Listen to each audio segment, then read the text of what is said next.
প্রিয় দর্শক, আসসালামু আলাইকুম ওয়া রাহমাতুল্লাহি ওয়া বারাকাতুহু। শুরু করছি মহান আল্লাহর নামে। তিনি অসীম দয়ালু এবং সর্বশক্তিমান। ভুল করা মানুষের স্বভাব, তবে মনে রাখবেন, ভুল করে ভুল স্বীকার না করা হচ্ছে আরেকটা অন্যায়। আপনি ভুল করেছেন, সেটা একটি অপরাধ। আপনি যদি ভুল মেনে নেন, সেটাও কিন্তু মানা যায়। আর যদি ভুল করে আপনি ভুল স্বীকার না করেন, সেটা হচ্ছে আরেকটি ভুল।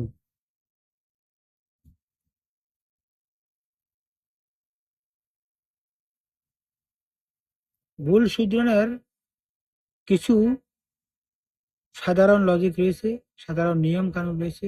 আপনি কারো ভুল ধরেছেন, তাকে আপনি সবার সামনে না বলে যদি কানে কানে বলেন, চুপিসারে বলেন, তাকে শুধরানোর জন্য বলেন, সেটা হচ্ছে একটা। অন্য কথা হচ্ছে, আপনি কি তাকে ভুল শুধরানোর জন্য বলছেন নাকি অপমান করার জন্য বলছেন। আপনি যদি অপমান অপমান করার জন্য বলেন, তাহলে কিন্তু সেভাবে ভুল ধরাটা কিন্তু এটা আরেক অপরাধ। এটা মিশ্র প্রতিক্রিয়া সৃষ্টি করে। সুতরাং ভুল ধরার পদ্ধতি এবং শুধরানোর পদ্ধতি দুটি আলাদা জিনিস। আপনি কারো ভুল ধরেছেন, তাকে যদি আপনি বুঝিয়ে বলেন, তাকে ভুল শুধরানোর জন্য সাহায্য করেন, সেটা হবে আপনার মানবতা।